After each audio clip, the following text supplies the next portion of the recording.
Hey, it's spring, and this is episode 44, titled Decluttering Spaces, Becoming a Happiness-Seeking Missile, subtitled, Your Presence is Required. On the AlternativeHealthTools.com podcast, where we discover and share new alternative health tools and resources from alternative healthcare practitioners and other experts.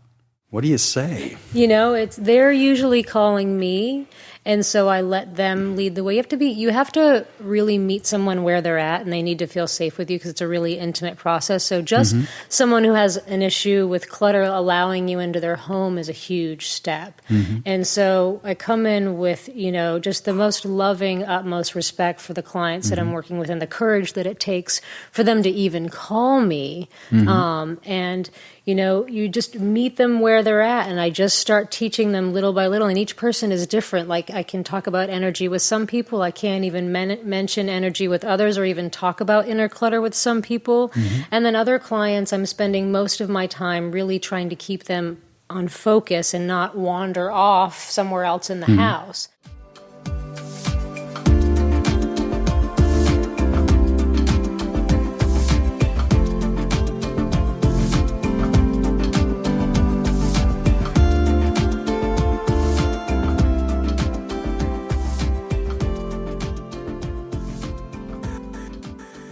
When you and I met at the coffee house at Starbucks, we sort of got a run and started talking about what we wanted to do on this show. Has that changed for you at all, or?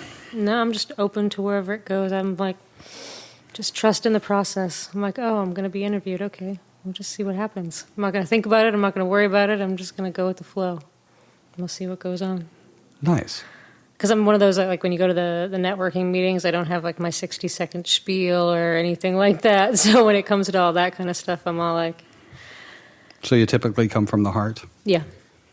So originally, in our conversation, it was all about decluttering. Yes, I'm a declutter expert.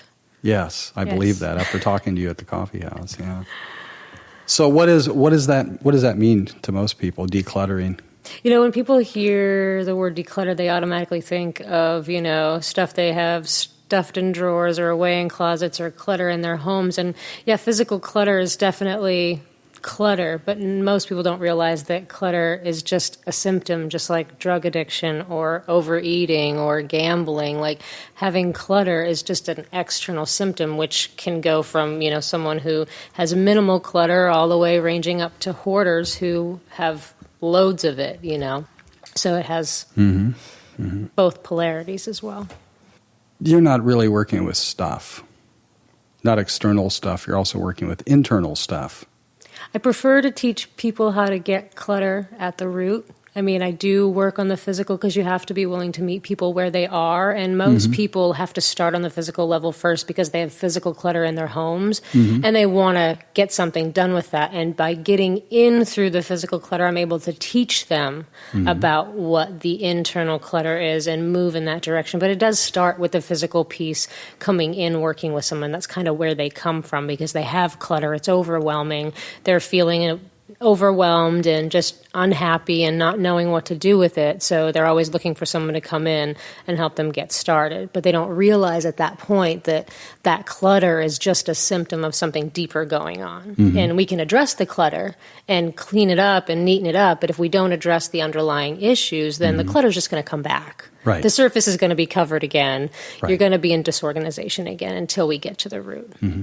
Yeah. So one of the things I've been aware of, or was one little saying I heard was, that which is outside of yourself is a reflection of what's going on inside, sort of consciousness. So how did you get started doing this? It's kind of funny. I was actually a really messy kid growing up, and I had a lot of stuff happen to me when I was really young. I had already experienced kind of the dark night of my soul by the time I was 15. I had lost my brother to suicide, and I was the one who actually found him. And there were a lot of other things wrapped up in that, but that's like the core of what that trauma was. And that was really traumatic for me at 15 years old. He was 5 years older than me. But that led me on a journey of kind of being institutionalized, but being in a lot of therapy and being exposed to a lot of different things like meditation, progressive muscle relaxation, yoga, and those kind of things really early on.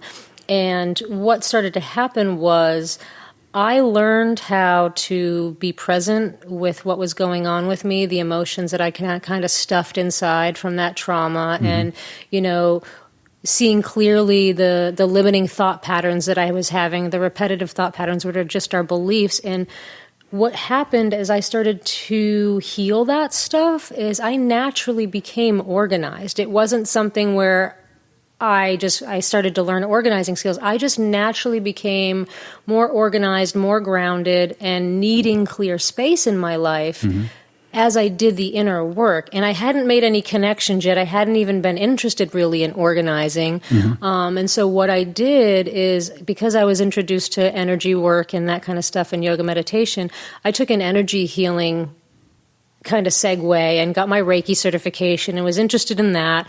But I never really did anything with it, and I was kind of too scared to do anything with it. And so I just stayed on your typical work 9 to 5, got into management, ran a company for someone else, and till I got really miserable and unhappy. And, Spirit was just like, no, this is it. We need to figure something else out. And I was just so miserable and unhappy that I decided to make some changes in my life. And I was like, I'm really good at organizing, and I've seen that show Hoarders, and I don't really feel like that's really helping people. There's so much more going on that I wanted to use the energy healing piece and help people clear the internal clutter through working with energy and through clearing the limiting beliefs and helping people learn to be present with those repressed emotions and release the judgments and all the negativity that's stuck in there so that they can experience the freedom that I have today. Because I took the energy healing and combined it with organizing to help people get organized from the inside out and really clear that internal clutter so that they can achieve their natural state of happiness. That's just our natural state. We were born with it. Like, we're born to be happy. And if you're not really feeling happy every day, there's some clutter in there. There's some clutter blocking your flow, blocking your light. And you deserve to be happy. It's what you came here to be. Got it. So is there a common type of clutter that a lot of people experience? Paper's a big thing for people. Paper's like one of the notorious things that I spend hours with my clients on because it's like the hardest, most laborious thing to get through. Yeah, it takes a long time. Yeah. So that's one of the big I've things. gone mostly paperless. Freeing, right? It's incredible freeing, but it was hard work. I mean, I have a little stack of paper right here, and I've got some paper in my briefcase. Pretty much that's it. I save everything to a PDF. I love that. Because I didn't want the outside, I didn't want the clutter. Right. I guess, Yeah. And so, pretty much everything I own, I can get in my SUV in one load. I love that. Yeah, which is sort of the way I planned my life for a long time. So what's real common? Is there a particular trait in people? How does one determine that they need to work with you, basically? On the physical clutter standpoint, it's people that are experiencing a lot of overwhelm in their environment just because, what's happened, like a lot of things happen, like life changes, like births, deaths, marriages, joining of household. Like a lot of life changes can trigger lots of things. When you're joining households, you have 2 possessions to bring together, and you need to purge and get rid of stuff that you don't need anymore. But our lives are so busy that people don't even really have the time to take to go through this stuff. It's, making the time to actually just go through it. But there's so many life events that happen with the death, the marriages, inheriting people's possessions that sometimes it just gets really overwhelming and they just don't know what to do with it. So they need someone to kind of come in, help them make sense of it, show them the way to just get through it so they can declutter and clear all the stuff out that they don't need and be left with what they do want and they do love. You know what I'm really sensing is that it would be great if I was a nutritionist or worked in an office and had my own business helping people get through certain health issues, to have somebody like you as a resource. Absolutely. Yeah, no, that makes total sense. Yeah. It makes total sense. There's a lot of people around actually doing similar kind of work. And I know you probably have run into people like that. But how do you differentiate yourself from anybody else that's doing it? I mean, I sort of get that you're helping people work from the inside. What do you typically say to somebody? What if you walked in here and there was like stacks and stacks and stacks of paper, and there was stuff all over. I mean, how do you first approach somebody? Or what do you say? They're usually calling me, and so I let them lead the way. You have to really meet someone where they're at, and they need to feel safe with you because it's a really intimate process. So just someone who has an issue with clutter, allowing you into their home is a huge step. And so I come in with, just the most loving, utmost respect for the clients that I'm working with and the courage that it takes for them to even call me. You just meet them where they're at, and I just start teaching them little by little, and each person is different. Like, I can talk about energy with some people. I can't even mention energy with others or even talk about inner clutter with some people. And then other clients, I'm spending most of my time really trying to keep them on focus and not wander off somewhere else in the house because they're so, not focused with their attention that they're wandering off, or I need to get them to focus. So each person, I never run into the same person twice. Everyone what? Everyone's different. I never run into the same person twice, and it's never the same when I walk in a home and how I work with someone. It's like it's a whole new set of circumstances every time, and a new energy that you're meeting every time. And it's like, where can we go? Where do we start? What are you looking to achieve? What do you want? I got to find out what they want and give them what they want, not what I think they need. Like, I can look at their home and be like, they need to do this, this, this, and this to get this, but they're not maybe even able to see that what's going on in their home is an issue yet. There's that level of denial and just that tunnel vision where you don't see it. You just kind of block it out. You become blind to it, that avoidance. I worked with a client who we spent days uncovering her sofa and the floor leading to her sofa in her living room. Like, you couldn't even walk in the living room. And when we were done, her response to me was, I didn't realize how much stuff was there. Oh, wow. Just had no idea. They're just thinking that, I set that over there the other day. That's right over there. But months of stuff has been said on it that they're not even aware has been happening. Does that make sense? Yeah, it does. So it's easy to imagine this could take some time. Yeah, it really is. There is no quick fix, and that's what people think when the organizer's coming in is, you're going to create some space in my house and the clutter's going to be gone and it's going to be done. And it's not, I can create some magic in the physical space and we can get some clear space started so some things can start to shift, but the real work is a long-term commitment. I mean, it is the inner work that we all run from. You have to do it. No one else can do it for you, and all I can do is help you find the way. I can lead you through and help you navigate through that internal clutter and how to clear it, how to let it go. But again, you have to be willing to do that work. Yeah, I get that. And it takes commitment, and it takes dedication, and it takes a lot of hard work. I can tell you that in the 2 years that I've been doing this, I've only had a couple clients that have stuck long term and continued to work on themselves and do the work. It takes a big commitment and a big reason why you want to do it. Like the why has to be big enough to want to clear the clutter and heal and be happy. Most clients are calling and coming in for like a quick fix. They want to get, their office organized, or they want help in their garage. But what I find is that most people just aren't willing to continue and do the work when they find out what's really involved. All right. So what does it take? What does it take for somebody to actually, I hear you, they have to be totally committed to themselves. And is it very much like somebody with any other, because what we're talking about is addiction, is that right? Similar, yeah. I mean, when you think about addiction, there's that fixation on the fix, the high, the obsessive thinking, and the same with stuff. It's an attachment to the stuff. It's a fixation on the stuff and giving it a value and it doing something to you emotionally and affecting the way that you feel. And so in that sense, it's like an addiction. Yeah.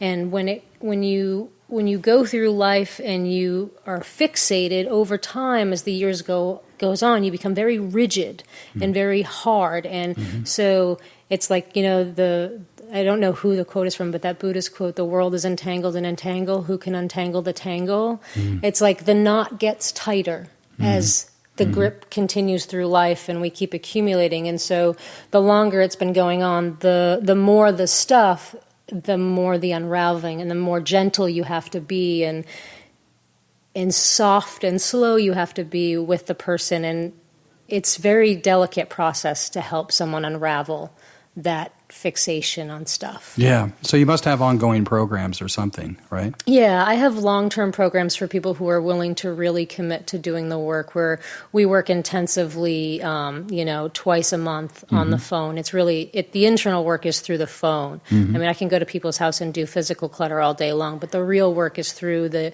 healing sessions, the inner work sessions where I'm showing you how to find the inner clutter, be present with, clear it on your own, teach you the tools to empower yourself, because my deal is I want to teach you to empower yourself, because only you can clear your clutter. Like, only you can do the work. I can just show you how. I can show you how I did it and how I got to where I am today. And that's what I have to offer, because I was a really messy kid. I was really disorganized. I was really unhappy. I was suicidal. I was hospitalized for trying to take my life. I was a kid who had so much self-hatred that I was a cutter. I acted out in that way. I struggled with addiction.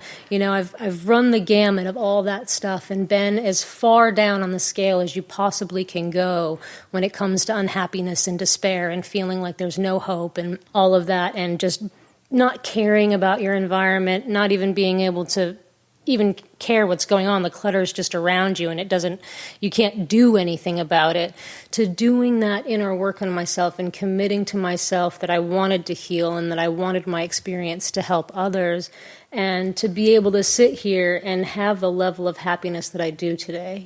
Like, I have a freedom that I never thought possible. I never thought that I would be happy, but I've found the way to access my true essence and be there most of the time. And that's what I want to share with people, is how to uncover their true essence, clear the clutter that blocks their true essence from shining through, so that they can just be happy, just like we were meant to be. Nice. What was the defining moment where it all changed for you? The biggest defining moment was when I was going through a really rough time. My wife and I were living together in a studio apartment, and condo, we own it. And she was experiencing insomnia, and there was a lot going on with her. And I was in a management position where I had a bunch of employees under me, and I was stressed out all the time. And living in a studio with a wife that has insomnia, I'm not sleeping very much either.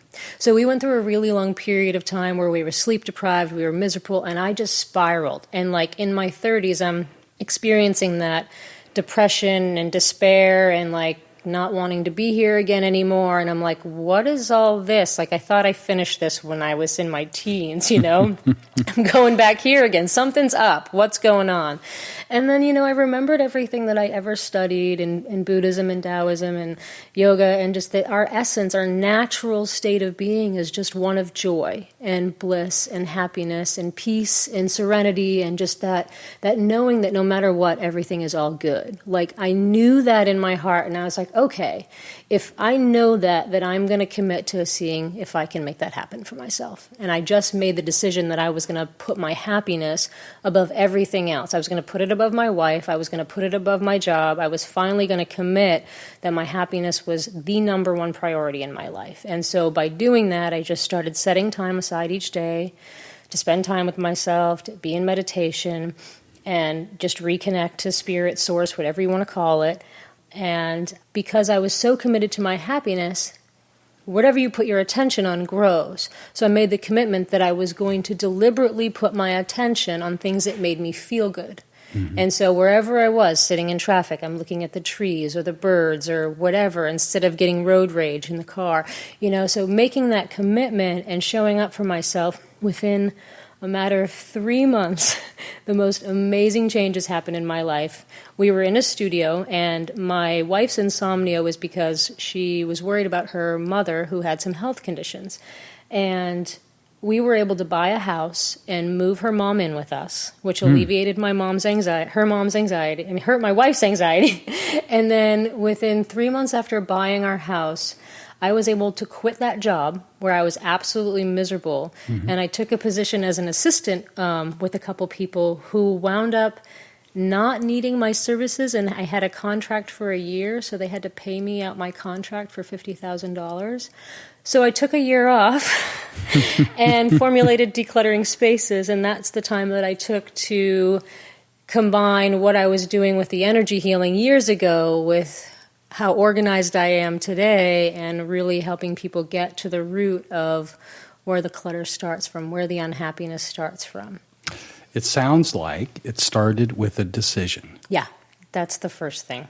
Absolutely. It was like, I like to sort of think of things in threes. So that you decided. Yes. And what was the second thing? I became a happiness-seeking missile. Happiness-seeking missile. You know, like a heat-seeking missile, it locks onto a heat signature. Sure. And it just locks on. You just locked onto happiness. You just locked onto happiness. It's like, even in an example, like in an argument with my wife, like I would realize that inside, like it wasn't feeling good. And it wasn't that like the argument was wrong, but it was just, I would acknowledge, you know what, this doesn't feel good. Mm-hmm. I want to feel happy. This doesn't feel good. And having that awareness in the middle of an argument was just enough to shift the energy. Mm-hmm. And within moments, we were laughing again.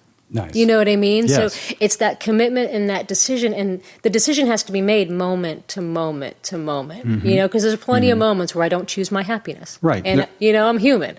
Right. And there's a lot of things going on in your head, in your ego, that may go, hey, no, that's not right. And you sort of have to go, no, actually, that is right. Go back to sleep. Yeah, or something. Yeah. Go back to being unconscious. Yeah. It's amazing. Yeah. So are you a part of any other organizations?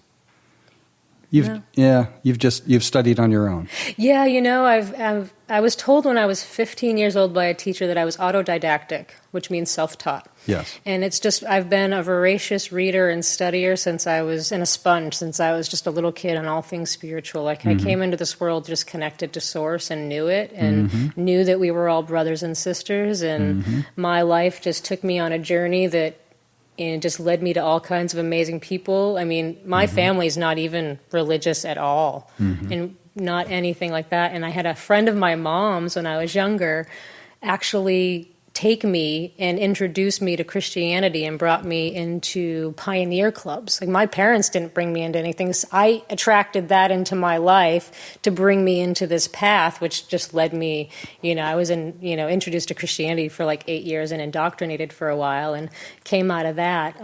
But that's what led me on my journey to find Buddhism, Taoism, Hinduism, the Kabbalion, you name it. You know, I've studied all kinds of fun stuff. Yeah, for those that don't know, I'm going to ask you a few questions. What was the main takeaway from Buddhism for you? The impermanence of everything. There is no I. There is no me that's permanent.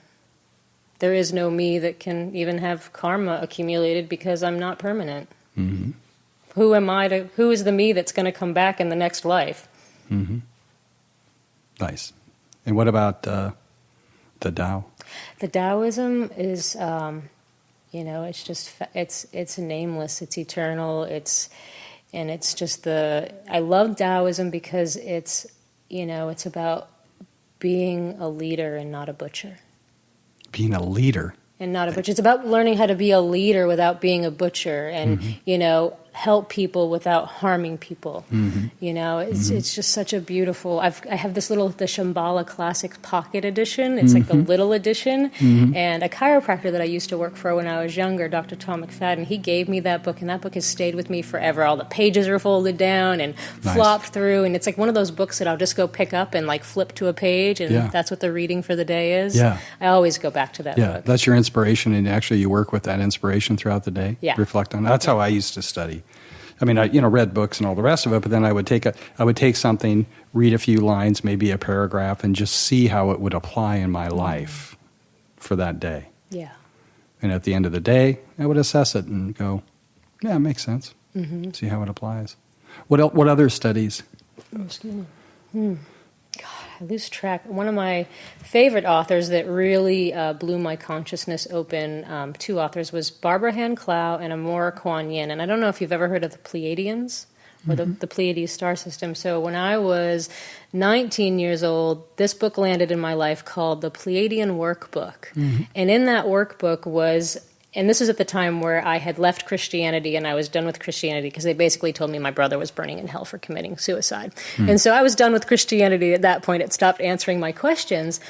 But I knew there was more out there, and I was reading, it was talking about like what Jesus' true purpose was, and that he came in completely awake to awaken parents. His 12 strands of DNA were already activated. He was already fully awakened, and he just came to show us what was possible for us, and we all have the ability to do exactly as he did.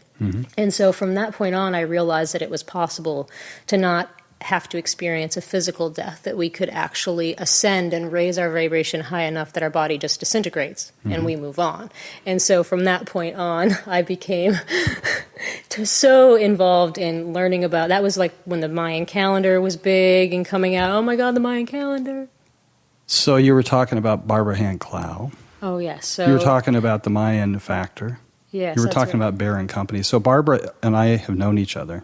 Oh, really? We worked together for 6 years. Oh, wow. Yeah. So, I mean, my connection goes deep. I already knew that when I met you. So, in 1985, I moved to Santa Fe, and I wrote all the software for Bear and Company publishers. Oh, wow. Yeah. And then shortly after that, it was, Jose Arguelles, The Mayan Factor, and then the medicine cards with Jamie Sams. Okay. I haven't heard those. But So you got into Barbara's work, huh? yeah. Talk to me about that. Yeah, so in Amora Kwanzian book, the Pleiadian Workbook, they actually wrote their books around the same time and they complemented each other. So Amora Kwanzian was mentioning Barbara's book, and I'm like, oh, I got to read that next. And so I read that book, and Barbara's book was basically talking about what was going on in the cosmology and everything that was happening with, being in a 26,000 year cycle and entering the photon band every 11,000 years and going through that accelerated human awakening in the age of Aquarius.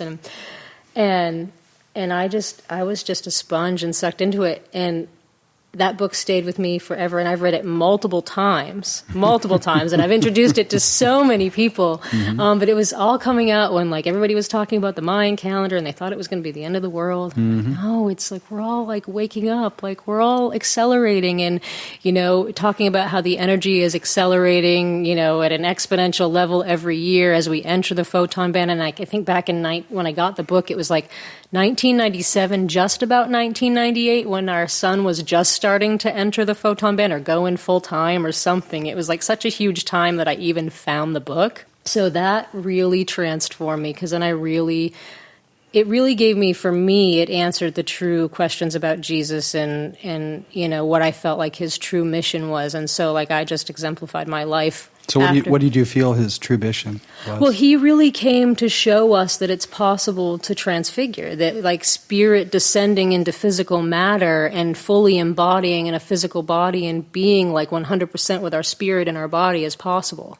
And then to raise in vibration and not have to experience physical death to ascend. My gosh, you've done some work. You want to hear another connection about Barbara, though? Yeah, You'll sure. love? Okay, so fast forward, like my life led to so many places, and when I came to California, I was messing around. I was like in my 20s still, and I had found crystal meth out here, and I got myself in a lot of trouble, and I was forced into treatment. It's like you either go to treatment or you go to prison. Pick one. Yeah. And I got kicked out of a couple treatment programs, the ones that were for straight people, because they forced me to wear a dress, and I'm not going to wear a dress. So I got kicked out of a couple places, but I wound up in Stepping Stone, which is a gay and lesbian recovery center in San Diego here. And there was a counselor there that was there the day that I filled out my application, and at the time, like, it was an attraction. I was like, oh, I want to go to this place because this girl's cute or whatever. But little did I know that the connection was so huge. I introduced her to Barbara's work. Wow. And then years later, we started hanging out as friends after I graduated. And she said, you need to go to this moon lodge. Maria something. She couldn't even pronounce her name. Urace Peru. You need to go to this moon lodge. And I went and connected with this woman. And I was just drawn to her and her work, like there was just a connection there. And so I've been drawn to her work, and that was back in like 2009. And I just found out last year when I went out to visit, because they have a sanctuary in New Mexico now called Tenashkada, and they're doing their work out there on 76 acres. And come to find out, Barbara Hand-Clow was one of the first council members. And I was just like, wow, the connection. The full circle. Yeah, I was like, I'm meant to be a part of what you're doing. I was led here. Yeah. I'm definitely a part of this. I have no idea how, but I'm just following the guides, you know? Nice. Yeah. Incredible. So what's in the future for you, do you think? The future. You know, I can't even begin to fathom, because it just keeps getting better and bigger. And when I think it's going to look one way, it totally changes and expands and opens even bigger, you know? So I really don't know. All right. I'm just excited for what the future holds. It seems really huge after this, you know, the solar eclipse and the eclipse tunnel we were in with the spring and jumping ahead, and just everything feels like really big. Like winter was really heavy this year, and it was really it felt like a lot of still clearing more clutter. Like it was just a lot of deep work over the winter, and it feels like, oh, I'm finally coming out of the cave, shaking it off, full of energy, and just, you know, having this experience, you asking me to come on the podcast, like that's just a huge thing for me, coming out of my shell. Like, and it's huge for me, I got to say. It's absolutely huge for me. Why is that? Just because this is an area, and a problem I see a lot. You know, I just see a lot. And I know in terms of raising consciousness and making people feel better, it's as much as going to see a good naturopath or nutritionist, or if you've got something going on in some health reason. This is a level of health care that I think a lot of people could, stand to help themselves with. Yeah, so I'm deeply appreciative that I even met you. Likewise. And one of the things that I found too, I think, is that, you know, we take it for granted letting go, but most people don't even learn how to let go. We're not even taught how to let go. Right. And so if you add that onto, you know, life, all we do is accumulate stuff, and you don't have the skill of letting go, never mind if you have hoarding tendencies, if you don't already have that skill set, then it's just overwhelming and you can't let go of anything, and your life just becomes a mess. You know, and one of the things that I realized when I look back at my life and like try to figure out like what was it that like really helped or really shifted and changed things for me, and it was learning how to let go really young. You know, I realized that because the path my life had taken, I was institutionalized in a psychiatric ward at like 13 years old. And being there, I learned progressive muscle relaxation. So that meant I learned how to relax my body with my mind. At 13 years old, and letting go of tension, I'm learning how to let go. I'm squeezing and creating tension in my body and then letting it go. So I'm like learning how to let go on a physical level of the tension in my body and gaining that control already at 13 years old. And then you combine that with like insight meditation and learning how to be an observer to your experience and not get enmeshed with your experience. And when you can observe something, that's the power that dissolves it. You don't have to do anything. Right. You just have to learn to be a witness to your experience. And so what I like to tell my clients, and they don't like to hear this, but your presence is required. To do the decluttering process on a physical level, an emotional level, a mental level, it doesn't matter, but your presence is required. And that's what hasn't been there the whole time. It's like blinders, not looking, avoiding, and we're not even conscious 3% of the time anyway. You know, so add that on top of it.